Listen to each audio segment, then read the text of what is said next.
Hello, welcome everyone. It's interesting, I think, the topic of our panel. It's already been touched on a little bit in previous conversations, so I think it's already been seen that it's a very important topic to dig further into.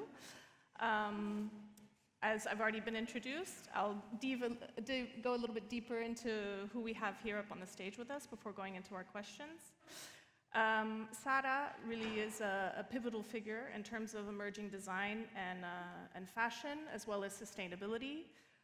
She was the founder of Vogue Talents, which I'm sure many of you already know, and really her work internationally has left a huge mark and is leaving still a huge mark on what fashion education is and also what emerging designers and their work are doing throughout the world. Joanna, as well, the project manager of Moda Lisboa.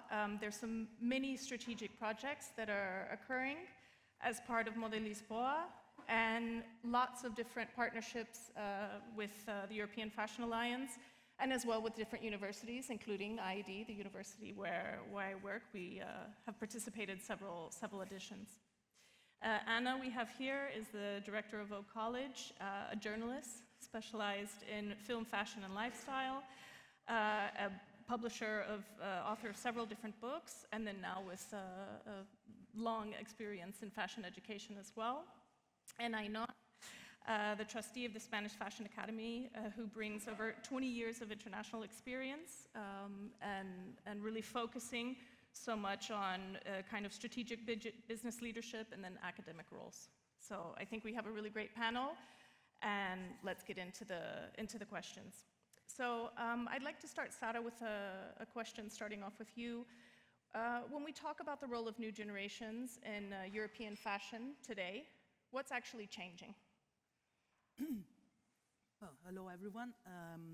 Well, basically, almost everything is changing. I think that the new generation has another way of seeing fashion, especially in the responsible part of it. I mean, I do think that they want to change a little bit the system, which right now it's not really working for the new generation to come up into a fashion system which is very expensive, but not even responsible for sustainable for economically and also productive-wise, because I mean it's too much for them. So as a new generation, they're really changing a little bit the system and finding new ways of being seen, and also of thinking of how to sell to the consumers, and also the consumers themselves are changing the way they want to shop, and they really want to know what they're buying. So the famous storytelling that everyone speaks about now has become very fundamental, and that's what they're doing, and they're doing it in different ways. It's not just about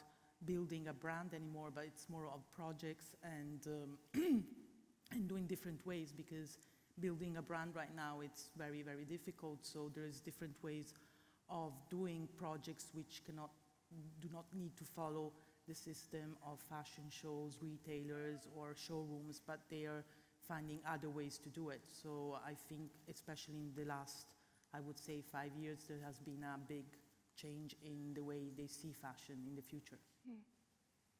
And Joanna? Hello. Do you have anything to add?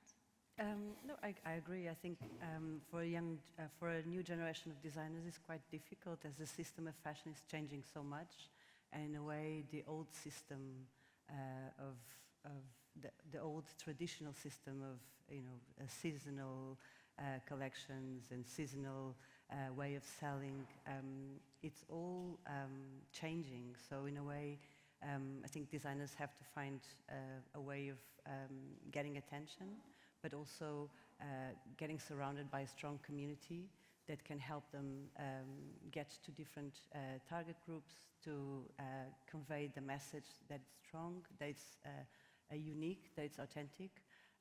But yeah, they have to be, I think they have to be specific, particularly clever and ingenious in the way of finding, getting the right attention from buyers, from different audiences. I think that's challenging, but also very exciting. Mm-hmm. And Anna, do you think that these future emerging designers or these future emerging fashion professionals, are they entering into their studies with this mindset already of breaking the rules and breaking the tradition, or do you think that it's something they're learning when they're being trained? I think they are entering with a very fresh approach. As our partners in this panel has already said, we don't hear very well from here, you know, so excuse me if I repeat something that you already said, but no, it's not you. It's because we speak over the, you know, so the sound sometimes does not come very fluent to this place. So yeah, the young professionals that are entering now in the, you know, in the industry, or when they approach their education, I think they come with a very fresh mind, a completely different approach than 20 years ago, because the landscape has changed hugely.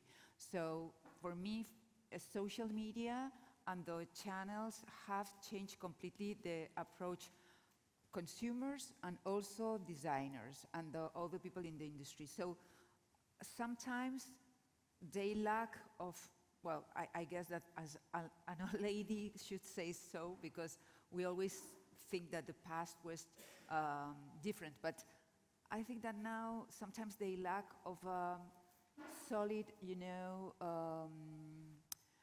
some of them, not all, but a solid vision about the past.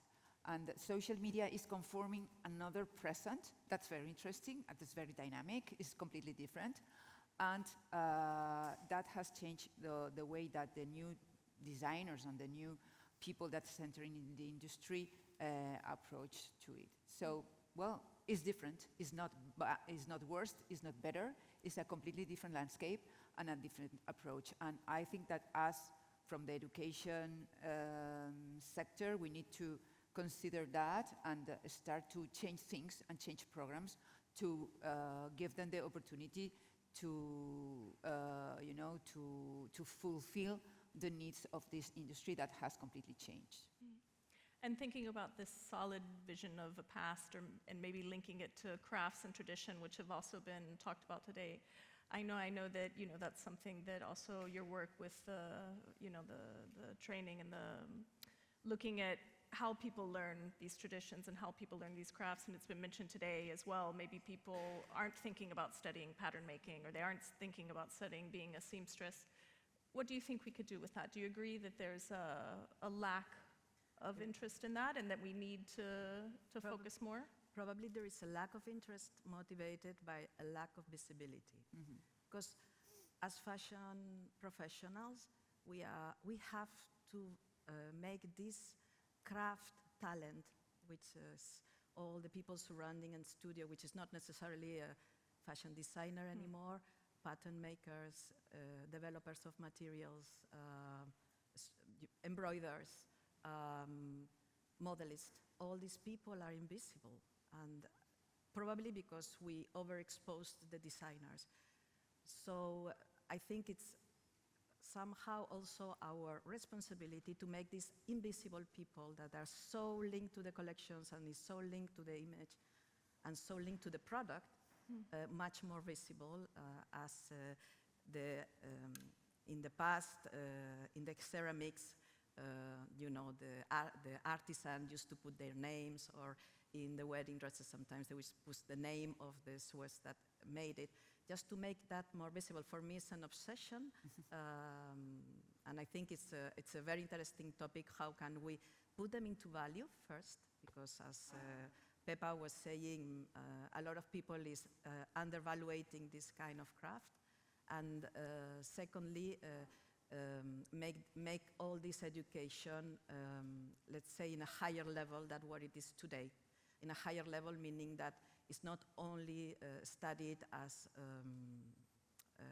professional education, formación profesional, but it's also studied as a higher degree, and people who is manufacturing all these programs and syllabus are people who know the real needs of the industry. And so what else would be some of the gap that we're having in education? And this could maybe come from both sides, you know.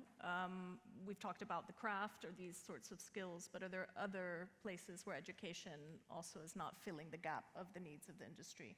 For example, business knowledge, No, we're talking about, then production and scalability and really, working with your company and taking it to the next level. Do you think that you all can identify other gaps? I think, well, it's difficult to talk about, the fashion educational scope nowadays in Europe is so broad and there's so much offered, so it's difficult to identify specific gaps. I would say that there's still lack of bridge between the industry and the schools.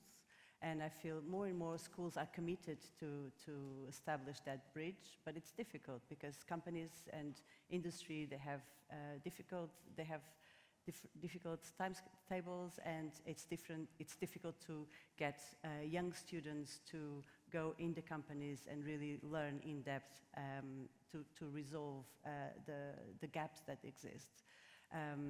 So I think there's still a lot to do, and that takes time. I think it's not about having one semester on a specific topic. I think it's something that needs to be more a synergy between industry and education. But I feel that, again, as things are changing so much, I feel that for a fashion brand nowadays and for a fashion designer, you need to be very good at designing, you need to be very creative, you need to be very disruptive, but you also need good tools in terms of business, in terms of how things are made and how do you tell your story to a wider community. And so I feel that having, I would say that maybe the business side is still lacking. Not that I think many universities have strong, and that's been introduced in terms of marketing and business strategy, but I feel that's something that maybe takes longer, it takes time, because again, we are wanting our creatives to be business people as well. That's very challenging. I believe that the ecosystem should actually bring managers, strategists, designers all together. But I feel that if designers have a more disruptive business approach at university level, that would be beneficial, so they can have clever ideas on how to make their independent work on a small scale something that's profitable and something that really, gives a solid ground for them to grow. Well, for me, maybe now I'm not going to say something that schools are happy to hear about, but I do think that this gap is also generated by education in school because, there's too much of everything. There are too many fashion schools, meaning that most of the fashion school have basically almost the same courses. So I think there's a gap, saying that it's true that, as Julia was saying about the Instagram and all this technology and all this fastness, then you cannot really understand who is really in the back of the industry. So the new generation would really want to begin to think more about the craft and tailoring and something more with hands, but the school do not give this kind of education. So I think there has to be also a change in the system of education, because I'm not saying it's wrong, but it's just giving, from now until July, probably, I don't know, I'm gonna go and see 20, 25 schools, 50 fashion shows of fashion designers coming out, and my question is, where are all these people going? Because it's not thinkable that they're going to open a brand or go and work for a designer. Why do they have to do that? We work in a creative world, and creativity has so many ways of being expressed. So basically, when I go to schools, if they still invite me, is always to suggest them that, you don't have to become a fashion designer if you go out from a fashion school, which it seems a little bit of doesn't really make sense, but for me it does, because I think creativity can be really expressed in many ways. So I think there's the kind of gap that there is because education is just giving the same way, the same courses, fashion designer, business, which is good, but I think they're still missing the fact that everything that it's done, and we're not just talking about the big brands, are done by hand, and all of this is done because there is craft behind it, and we cannot really lose that. Well, I totally agree with what you say. In fact, We are one of the schools that you are going to see very shortly in Milano. We are the 12th May, so we can speak about that afterwards. So yeah, I totally agree. We do not forget that most of the fashion schools, even I would say almost all of them, are also business. Education in fashion is very expensive, you know. So first of all, university is, as the name say, universal, meaning that university is for conforming your mind, for opening your mind, for showing, for learning.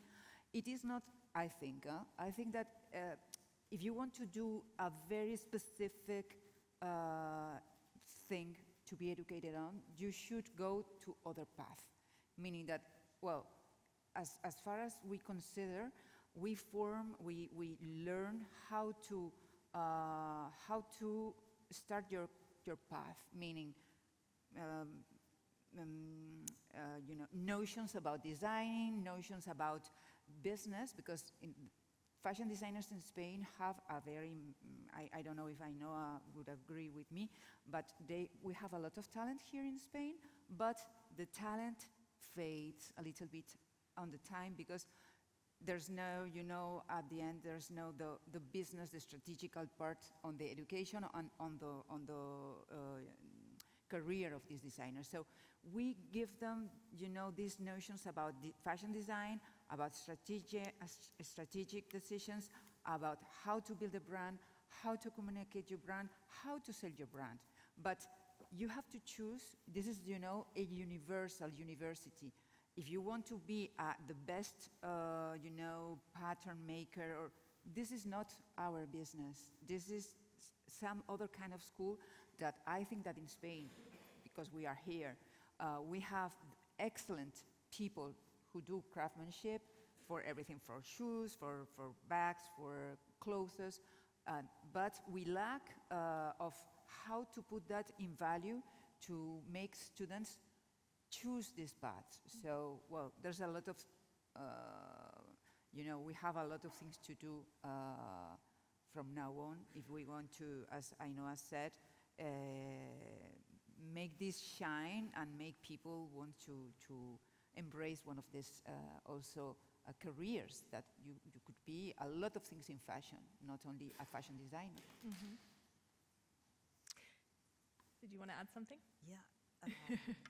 Sometimes I have the impressions that the majority of fashion schools make the offer in a very marketing way towards their audience, and they should involve more the fashion brands and the fashion managers in order not only to balance that offer, but also to make it more close to the reality of a studio.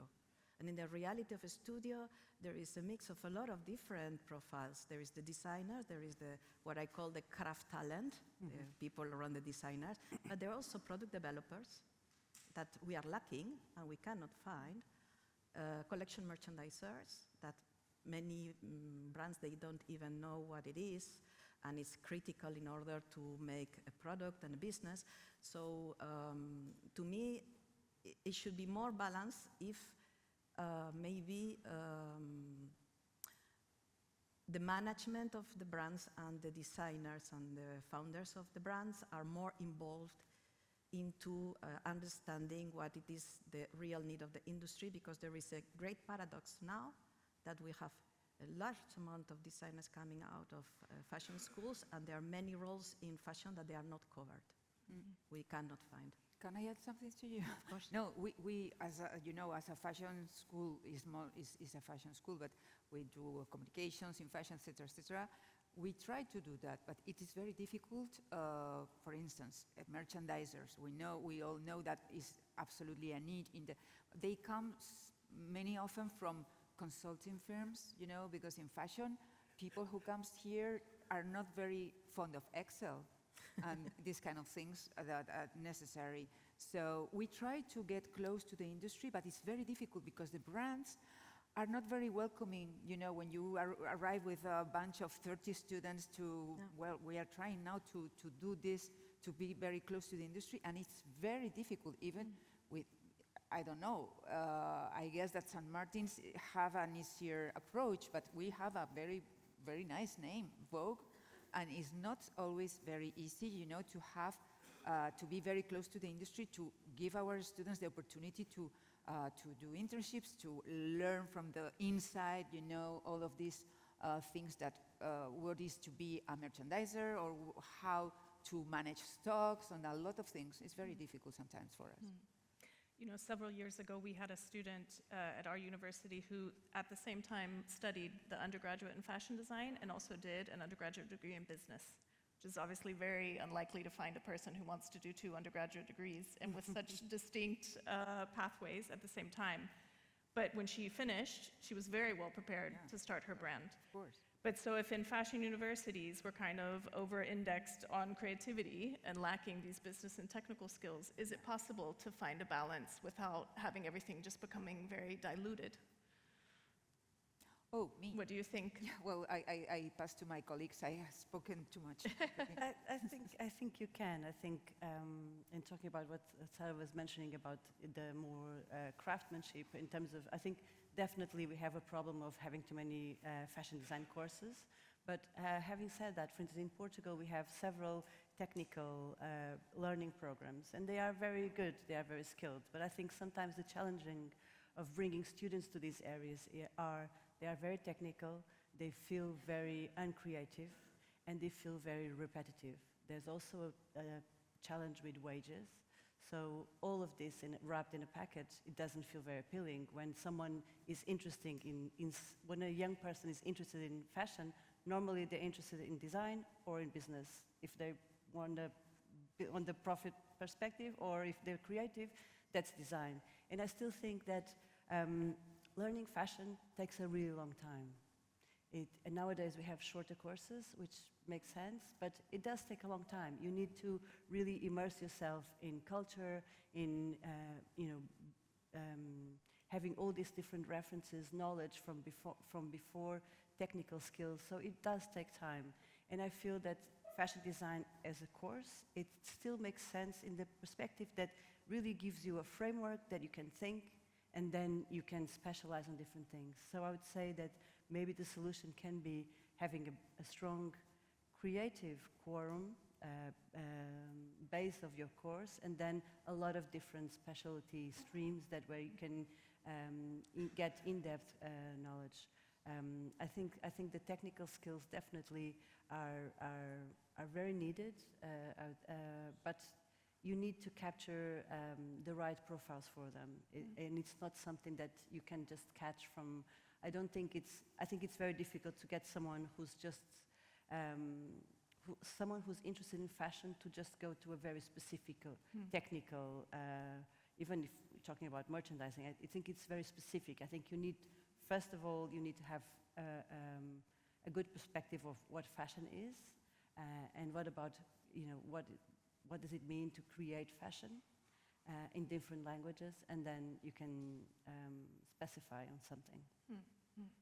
And thinking about, then the emerging designers and these young brands, what are the gaps that they face in those first, few years, first year, second year, when they're starting out with their brand? What do you think are the biggest challenges that they face? Money, basically. But no, for sure there is, seeing a lot of designers, there is a really lack of how to construct a business. They, obviously being creative, they don't think about, how to create a business model, but not because they're not able to do it, because or they didn't study it, or because it's something that they don't feel. You cannot be able to think about doing everything by yourself, but at the beginning it's always like that. That's why to designers I always say, start a bit about quantity and not quality, step by step. Don't think that you have to do everything immediately. And like, for example, obviously communication and being seen is very important, but at this time with all this technology and Instagram, you don't have to spend immediately money to have a PR, because you can be yourself through Instagram, and then when you get bigger. But for sure, the money is very important, but at the same time, and is about that there are a lot of contests where they put money, and but then they need to be mentored because they cannot just win maybe, I don't know, 200,000 euros if then they don't know how to spend it. So, and obviously mentoring is very important, but not everyone does it. So it's, there are many challenges that they face, but I do think that now, knowing that they have very clear in mind what they want to do, and or maybe what they would like to, what they want to do and what they don't want to do. I mean, also the fact, because for them, they see the system very far away, not reachable right now. So they're trying to find different ways of developing their project or their brand. If I can just add something that we found, for instance, in Lisbon we have a project which is called Sangue Novo, Young Blood, which is for recent graduated. So it's a platform that where we showcase young talent. But what we found is they have a point that they have a lot of impact. They reach a lot of people. They have a fashion show. They're very talked about. But then after, you want to start your own brand, and what do you do? And of course, I would say, first advice is go get experience, work for others, learn more about how the system, how does it work, and then with a bit more maturity, you can maybe have an easier journey. But what we found is we got another platform for this period just after that. So we know that to do your first steps in terms of fashion design and creating your brand, you need to get support, you need to get money, but you need to know where do you spend your money, what do you do first? I mean, you need to get good suppliers, you need to get good deals, you need to get a strong community that is interested in your work and wants to buy your work. You need to get a community of ambassadors that will promote your work. So there's a lot of different challenges happening at the same time. So we created this platform that gives them flexibility. So they don't have to showcase a big collection. They can show a smaller collection, and they can start getting this balance right between having pieces that are really strong DNA and that really have a strong fashion statement, but at the same time, they're also discovering which are the items that they can produce more easily, what sort of price point they can have. So I think having flexibility at this time is also important because there are so many different things happening at the same time. If I can just add something, obviously I think it's also important to have the support of the system, and for example, in Italy we have Camera Fashion Trust, which gives the possibility to designers made in Italy to be supported, and it's not just we have a grant annually, which is money, but then there is a whole year going on where we do mentoring. We help them to build their business models, or basically the first problem they do is they don't have maybe the money to register their brand, which is the first thing you should do, but at the same time it's expensive. So also to help them out, support and create a community, as you were saying. And it's not just about giving the money, and the grant is open to all designers that are in business, but we are not looking if your business is small, big or medium. It's about the talent and also about the fact of supporting them. And then even though there are maybe 3 of them that get the grant, then the community of designers becomes bigger, and then we mentor them or we make them help to get consultancy, because as you know, to get, to do collaboration and consultancy means to have experience, but at the same time to get even money to put in your project. So I think such platforms are very important to have, and in each country there are, but probably there should be more, because if all these fashion schools are bringing out all these designers, you need to even support them. You cannot just leave them and say, okay, now you're done and thank you. Arrivederci. Well, that's where, the European Fashion Alliance or exactly. organizations like Yeah, Academia, exactly. Seducenta as well has had incubators, so really supporting. No, there are a lot of what incubators. Moda Lisboa Yeah, is doing, exactly. with new blood. Yeah. So we've also talked a little bit about how these new designers need this infrastructure and this networking and the workforce, right, behind making their collections. And we've spoken about how designers the star is celebrated a lot, but that this workforce that really is so important doing the craft isn't. How can we make these technical careers and this professional training and these old skills more attractive to new generations? Do you want to answer or go ahead? Well, I think that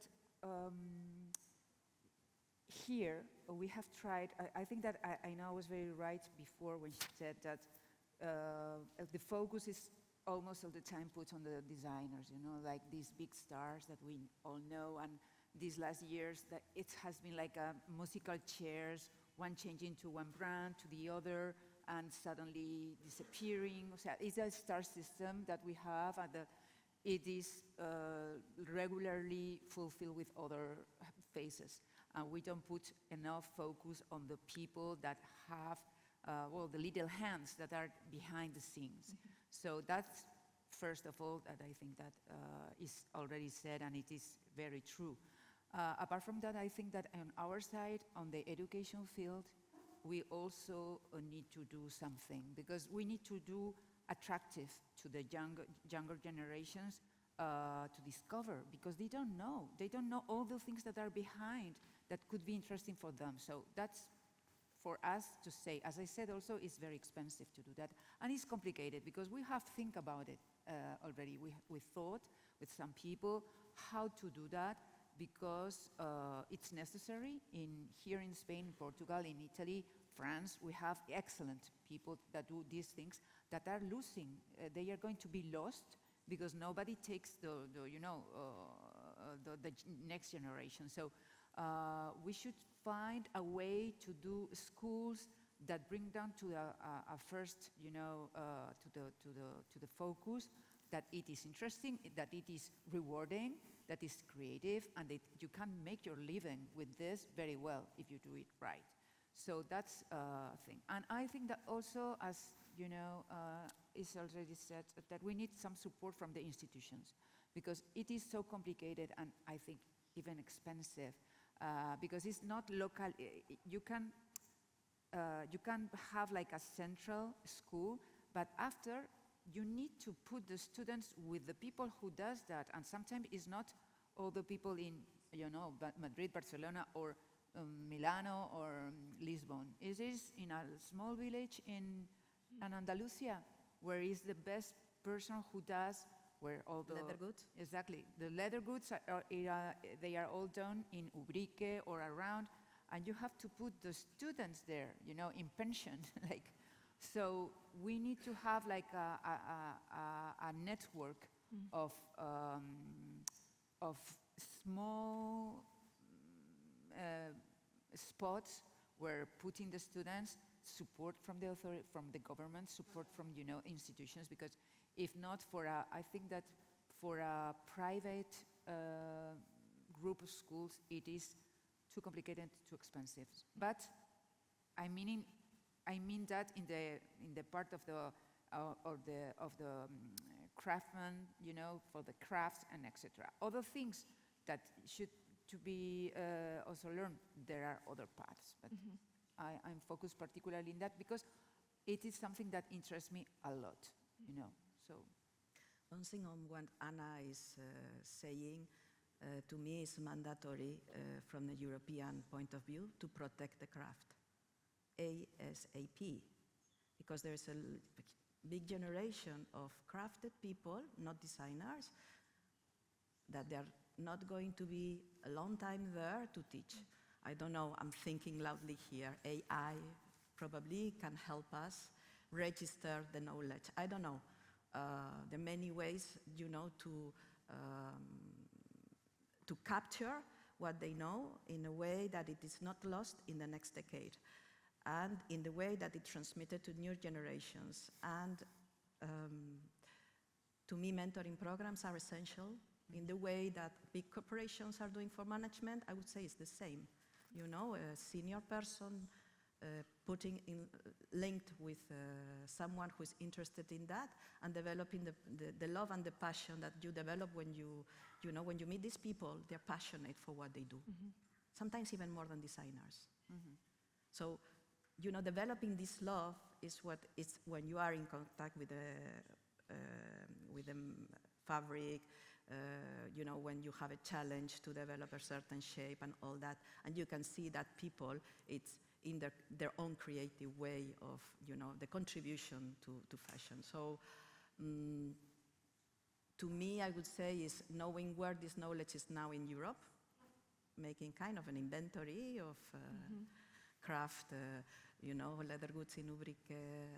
Italy has a lot to say about this on building ready-to-wear, and implementing some kind of mentoring programs where you make sure that in a certain time you will learn from someone who knows a lot. And in these schools sometimes are not able to, because school is a different thing to that.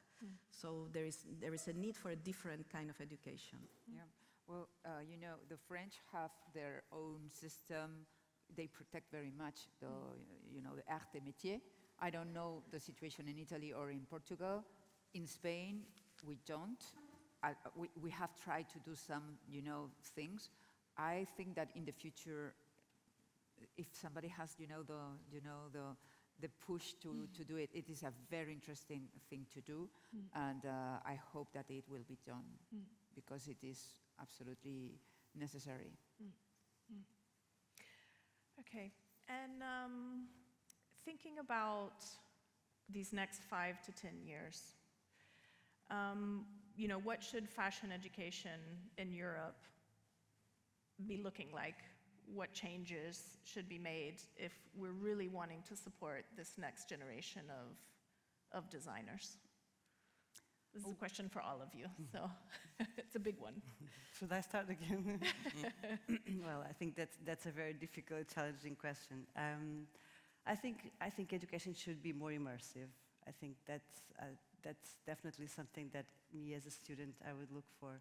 I think there's something, and we were talking about how the fashion system is changing, and talking about craftsmanship as well. I think, and looking at things that I find near me that I treasure, I think that we have to look at the idea of a manufacturing unit, of a studio in a different way. So thinking about maybe 2 or 3 designers in Lisbon that are working with embroiderers, that are working with new ways of creating your own fabric, and that are producing in a small scale, and that actually the whole team is much more of a creative unit that is working more on project-based, but it's less the idea of a factory of one creative unit and the rest of producing units, but something that's more in dialogue and that's more local and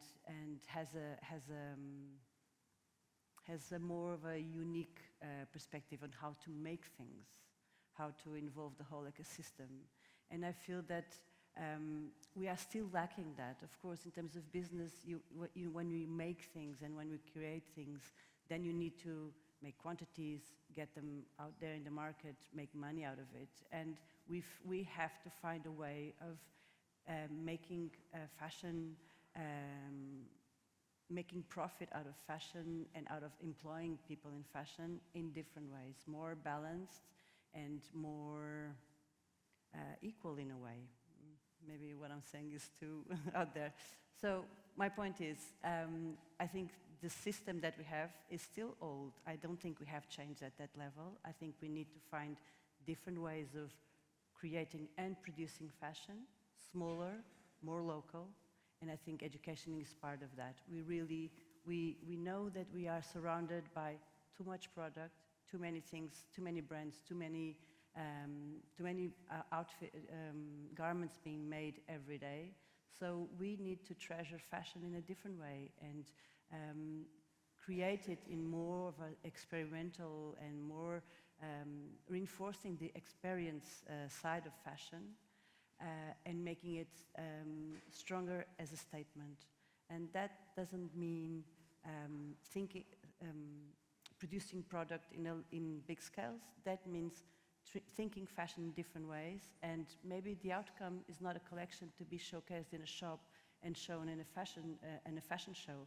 Maybe the outcome is something that's more immersive, that has technology, that has video, that has sound, and I believe that we need to start working on really different streams. I don't think we're doing that yet.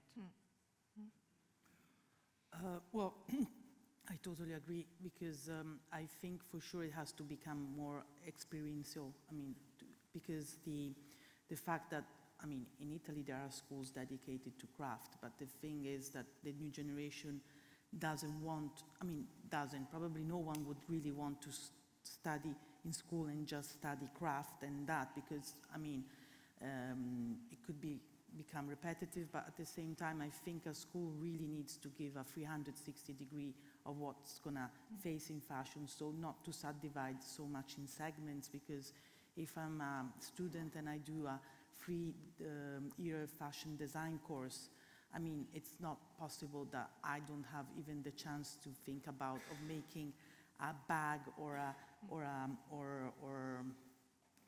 don't know, or shoes, and thinking of how to construct a shoe from day one. You just do it if you're doing fashion accessories, but why not? Because you have to have really the whole idea. I know it seems like very complicated, but I think a little bit the system has to change, because now everyone comes out really too much segmented. And to be totally transparent, I mean, it's true that fashion needs to be studied and takes time, but 3-year course of just fashion design, it's a lot, 3 years. I mean, it has to, it's true that there is a lot of courses. I'm not saying that it's wrong, but I'm just saying that there has to be much more experience, because then when I meet all these students, they have a lot of lack, and the lack, it's because probably the school is not that the school is wrong, it has to a little bit change a little bit the system. And it's not easy, because I don't know in the other countries, but in Italy, you know, you have to, when you decide to open a new course, it takes ages. I mean, it's a very long process, so even the system has to change, because I remember once they gave me a course of fashion styling, and I said, but fashion styling, what does it mean, fashion styling? I mean, can we change the name? They said, no, it's impossible, because it's registered and it's not recognized. So, I mean, it's not just about the schools, but it's about the system. And for sure, because it's not anymore, I mean, fashion is so creative and so vast that you have to have the opportunity to think about doing something else rather than being just a fashion designer, which then you're not, because you have many ways of expressing your creativity, and the creative people outside with their brands show it every day. But then the new generation needs also to understand that they can do something else, that since then, obviously, it's part of life, you need to find a job, you need to be paid, but the younger generation is understanding that if you're a very good seamstress or kind of a very good tailor, you're gonna be much more paid for that than for other jobs. So it's really something that, I mean, it's not that now everything is bad, it's just, it has to, since the world is going fast and we're evolving, you think about the technology of 3 years ago, what's happening now, and it's just 3 years, and it seems like ages. Probably fashion education, in that it's slow, it's not changing and evolving as much as it should. Maybe there's more mentorship that can start happening while the students are still studying, to kind of help them see what their strengths are. But I think experience is very important, which they do, but there should be more experience. Well, experiential, immersive, as they said, absolutely industry connected. And in this time that we live, I don't know what's happening in the future for anything, but in education is a wish, because I don't know. I think that we should, in universities, because it's different, open the eyes to our students to things that they are like this, you know, with the social media. I don't want to be like the Grinch, you know, or a Jinx, but sometimes social media puts you and gives you just what you want to see, instead of opening your mind to other things. I think that we should offer them the world, the culture, you know, the nature, the past, the present, the future, the tools, a lot of things, in a general way, because talent always opens, you know, and always find the path. But At the same time, I think that in universities we should give this general mindset and open to the world, and at the same time, small paths to different things. If you are more focused on business, well, let's go over there, and if you are more focused on other things that are also related to fashion, let's go over there. It's difficult for some schools to give all this big range of choices. Sometimes you just have to focus or try to make like programs that are a little bit of this, a little bit of that. But well, absolutely agree with with this experiential immersion. And in my case, I think that gives you the industry connection at the end, because we need to be connected with the industry, even if the industry sometimes is like, it eats all the talent and the people. We need to prepare the students to enter in this world.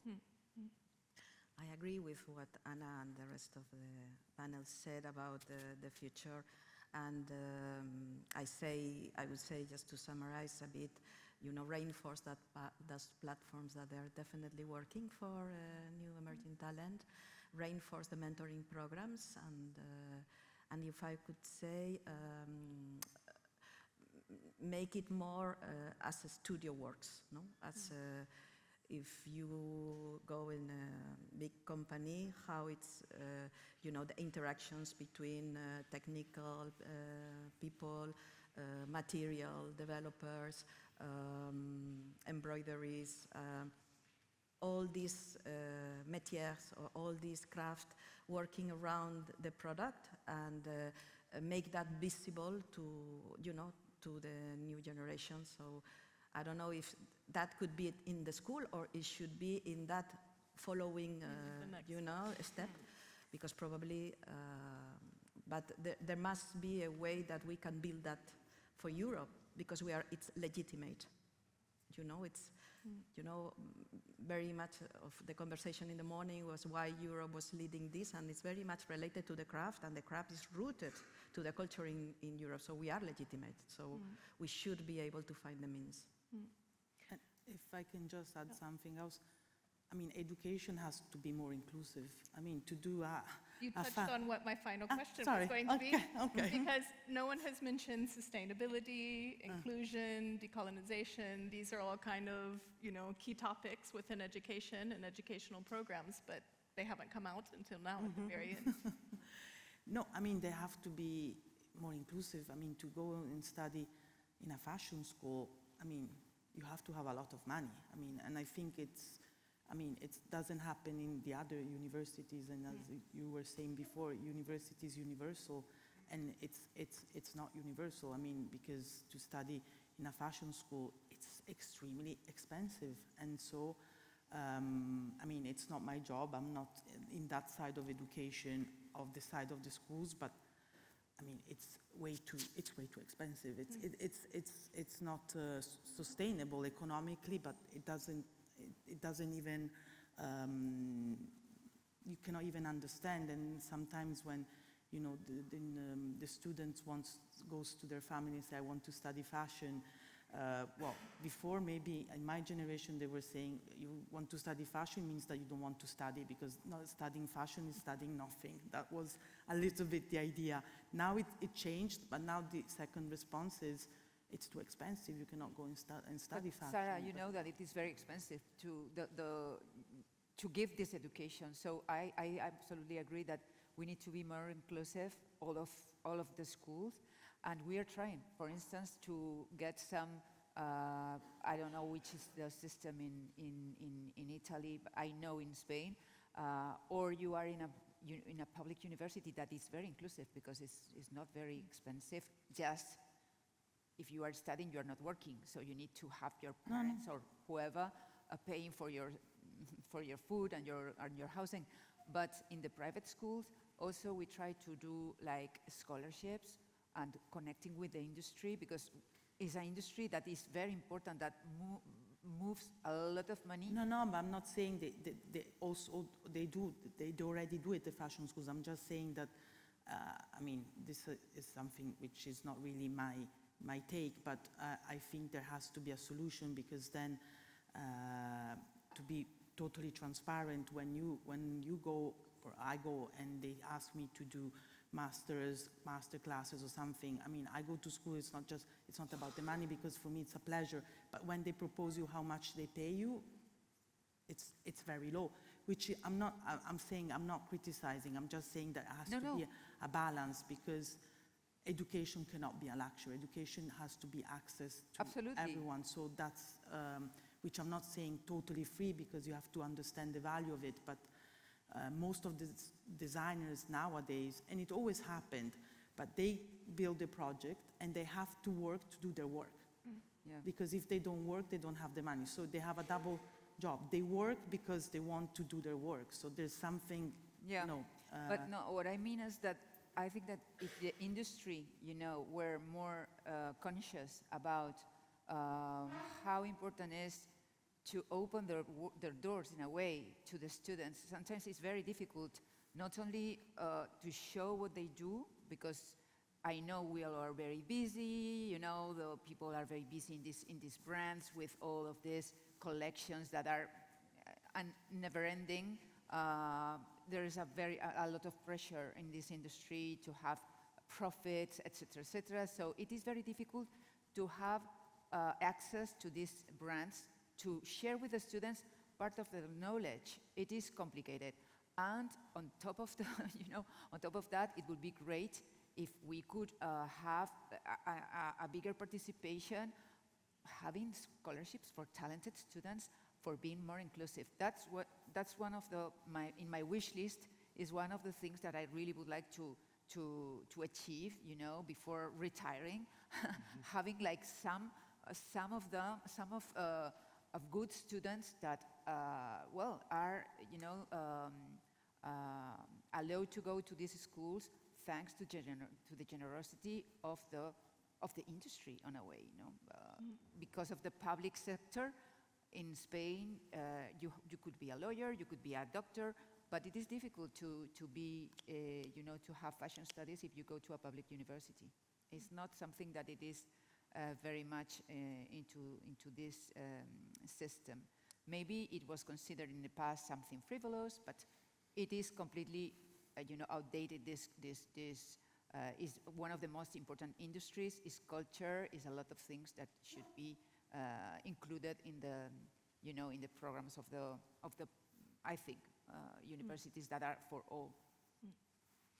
Okay, I think we'll open it up now to a few questions, maybe 5 to 10 minutes. We started a little bit late, so we'll try to catch up some on the timing. Does anyone have any questions? Is there a microphone?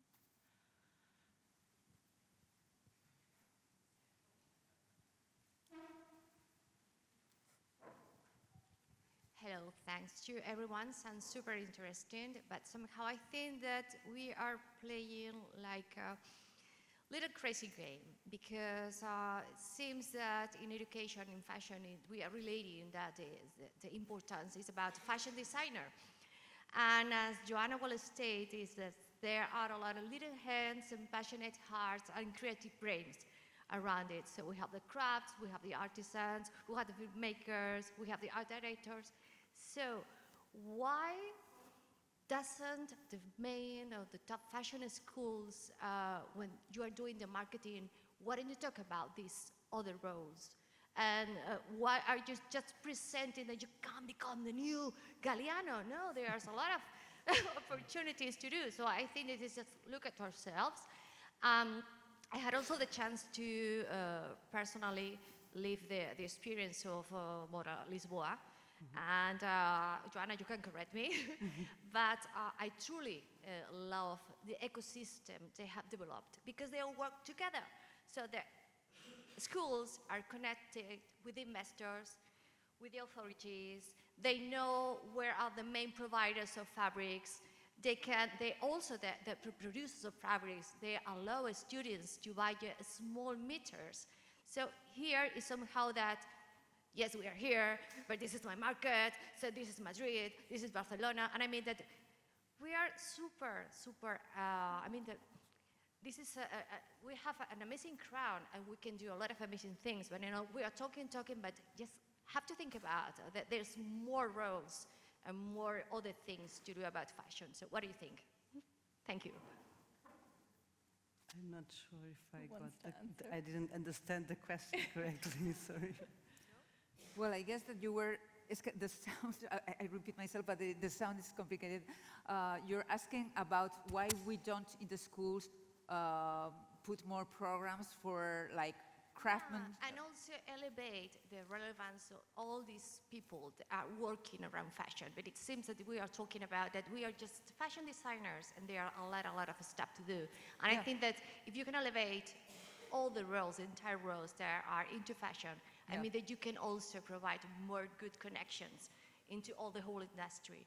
Yeah, well, in my hat of director of a school that's related to fashion, but it is more, it's fashion design, but it's also communications, it's also fashion business, that is very important, etc., etc. From the perspective of a private school, you know, you cannot offer a range of programs that has no, you know, a future from the business perspective, meaning that we could do like small courses, 6 months courses, 3 months. It is something to be considered, that it is considered already because it's very interesting. But, well, we are a very young school. We have 10 years, most in Spain, a little bit more in the UK, 1 year in the United States. So we are developing ourselves. We have started building from scratch some postgraduate courses and starting to develop other lines of business, if we can say so. You know, it is, because at the end, it is a business. It's not a non-profit institution. With a non-profit institution, or, you know, if in the future we could have this, I think it's very interesting, and it should be like that. But, well, this is from my perspective as a director of a school, considering that we have to have black numbers, not red numbers.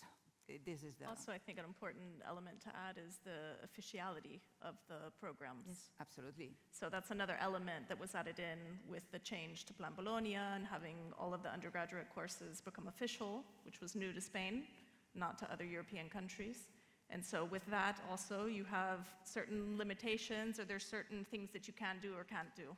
So also I think in terms of the bureaucracy around what there are you know, some things that undergraduate are degrees schools, others are universities. Yeah. It depends of the type of institution you are in. Yeah.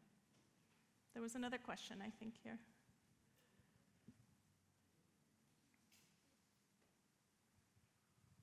Hi. First of all, I wanted to thank the work that Sara does.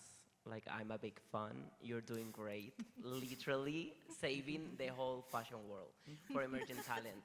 Then, Joanna, you're doing great also at Moda Lisboa, taking, like, literally becoming one of the greatest events in the peninsula, literally. And Ainhoa, you're big professionals. I mean, what can I say? My question was, before I was talking about the compensation, like the economically compensation about the internships, that's one thing. But now I want to talk about how can we improve the partnership between brands and schools to become more the pathway, no? You were talking about having different pathways in a school, not so much about courses specifically, if not the student having the resources to know every career that you can do in a school, not only in the paper that you give in the fairs of university fairs, but in the school, when you are in the school, have more knowledge about your, I don't know, like, that's it.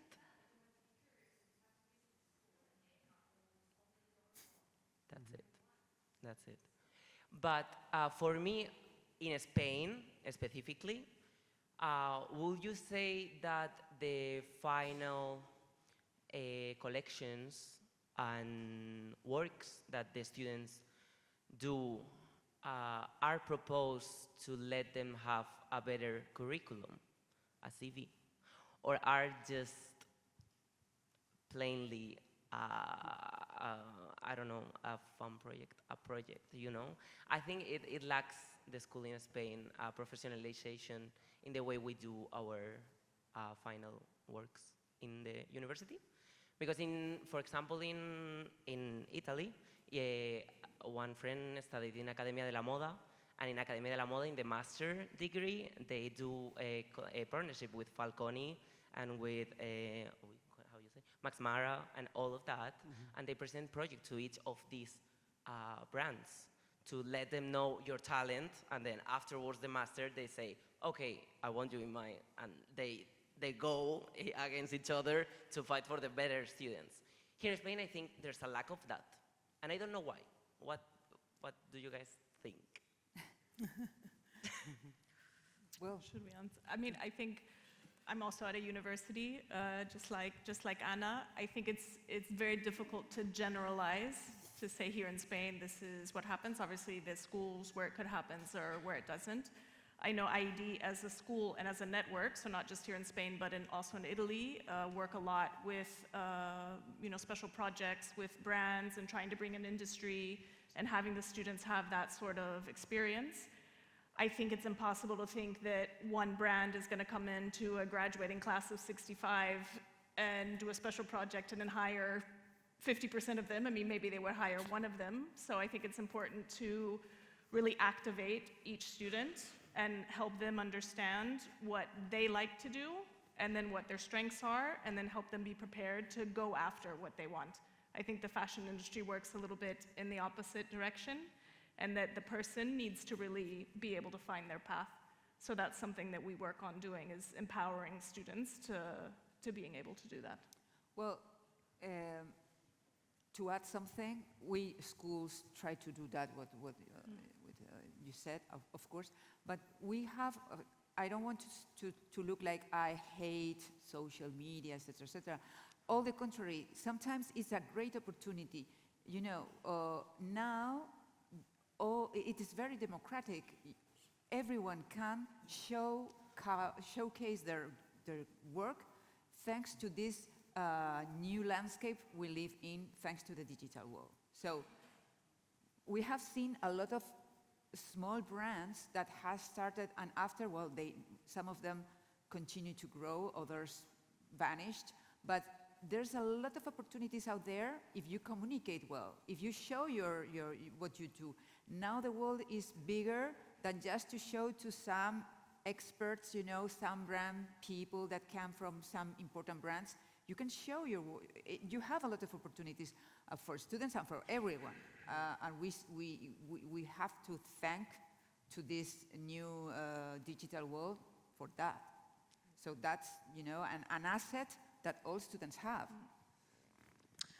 I like to add, when I teach, there is a common point of concern in the students. It's first, what are the fashion jobs? Because education, as it is now, is not showing the huge range of different profiles. So sometimes in my classes, I totally stop and I explain what is a developer, what is a collection merchandise, so because they are like, boom, I catch their interest with that. And then the second question is always, how do I enter into the brands? No? What is the way to access? It's true that brands are not very open to let students come in their ateliers, because it's a very secret world, and they are in this accelerated world that we are. So, you know, they are really, they don't have the time to you know, to dedicate even half an hour, I'm sorry, but it is the reality, to bring students and explain them what we are doing and everything. That's why in the morning I was very keen to say that we still need those apprentice alternance programs that are very keen in France, where you are part of the employees, where you work as an employer, the company knows that on the side you are studying, and you have a salary, you are considered like an employee, but this is somehow in review, and I don't understand why, because it was one of the ways that it was really working. So I think there is something there to reinforce, and maybe from the professionals and from the schools, be more keen on showing all the different range of professions in a fashion brand, from being a designer until the store, let's say. You know, all the things that you can be, that many times students don't know, and maybe they go to design and then they are actually a wonderful product developer, because they are not that creative, but they have sensibility for the product. So in those ways, I would say. As a final thought, I would like to say that there's a gap of information for people, not information if not highlighting things. I think in Spain, we are battling with the designers that are in their 30s, so the 20s are forgotten. So I propose to someone that is listening to do a catalog of universities in Spain, public, private, to let the students know and have resources to let them know where they can study. It's not about giving an email, like, okay, but it can be public. That's like the Spanish government knows where people study and where are the courses are. And yeah, just that, like, highlight more the Spanish talent, because then we can see how Javier Guijarro just presented in Paris, and there's diluted, you know. Yep, that's all. Thanks. Thank you. Maybe we have time for one more quick question. There's one. Oh. Hola. Bueno, por aquí. Más que una pregunta, compartí con vosotras una inquietud, ¿vale? Habéis nombrado algunas de vosotras a un pueblo de Andalucía. Yo vengo de Ubrique, ¿vale? Ese pueblo de Andalucía que trabaja el cuero. Y simplemente deciros que creo que cuando hablamos de artesanía, se habla de artesanía con una imagen muy antigua, muy casposa. Se piensa todavía en unos clichés en el que el artesano sigue siendo como el pequeño pueblo, el pequeño... Y deciros que se trabaja para las principales marcas de lujo a nivel global, que los talleres se han modernizado a una velocidad increíble, que desde la industria se está trabajando con socios en Italia, en Francia, en Portugal, en Oporto con el calzado, y creo que esa es la cuestión de cara a futuro, ¿no? Que las escuelas con la industria pensemos en nuevas metodologías de trabajo, en nuevas propuestas y en definir un poco esos roles para dar el protagonismo a los equipos, ¿no? El equipo no es solo el diseñador, es un equipo creativo donde hay otro tipo de perfiles, y la industria está necesitada. Es decir, en mi pueblo hay demanda de patronistas que hablen inglés y francés, todos los que quieran venirse. Hay demanda para controladores de calidad, es decir, y con escuelas como la de Amberes, por ejemplo, que ya colaboramos con el Instituto Francés de la Moda, pues si es complicado llevar el aula al pueblo, lo que estamos haciendo es llevar los artesanos a las escuelas, ¿no? Y hasta ahora pues está funcionando, ¿no? Así que era una pequeña reflexión y una invitación, porque ahora mismo con 3 escuelas a nivel europeo y la industria, la curtición de Igualada, que tengo aquí a 2 representantes, el clúster del calzado de Oporto y nosotros desde Ubrique, estamos poniendo en marcha un proyecto europeo, armando un proyecto precisamente para unir al profesorado de las escuelas y que tenga una visión real al día y definir nuevos modelos, ¿no? El problema que ya habéis comentado me parece que es Sara, ¿no? Era que quizás en la industria los cambios se están produciendo muy rápidamente y en el tema de la formación de las academias o de los FP con la formación dual, los cambios son muy lentos y la adaptación de los programas también son muy lentos, ¿no? Y en el mundo real, pues, esos cambios se están produciendo muy rápido, ¿no? Y cuando digo al principio, y con esto termino, lo de que la artesanía tiene esa imagen como un poco asposa y tal, es porque no se pone en valor ante los estudiantes de escuelas de diseño el que el porcentaje más elevado de las ventas es el del perfume, la cosmética y el accesorio, no solo la indumentaria.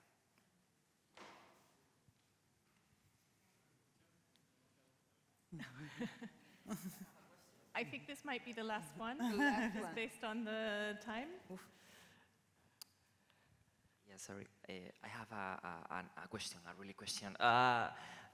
If I were an emerging designer, what would be the key things I should bear in mind? You know, like if I were an emerging designer, what would be the key things I should bear in mind? I should know the ABC. You know, like For an emerging designer. yeah. If I were an emerging designer, What would be kind of If your I was top an emerging five? designer, yeah. I'm not, but maybe ¿qué debería saber? there is here. Wants names or Pero- suggestions? Suggestions. Si fuese un Yeah. diseñador emergente, Of what to ¿cuál do sería el as ABC? a- Lo que necesito as an saber. emerging. Well, I feel maybe we answered that, but I would say you want to get, I think as an emergent designer, you want to get a strong community, so you want to get people to talk about your work and to work with you, to grow your work together. So I think, you know, having strong ambassadors, musicians, people who speak your language in different fields. I think having a really strong community is amazing.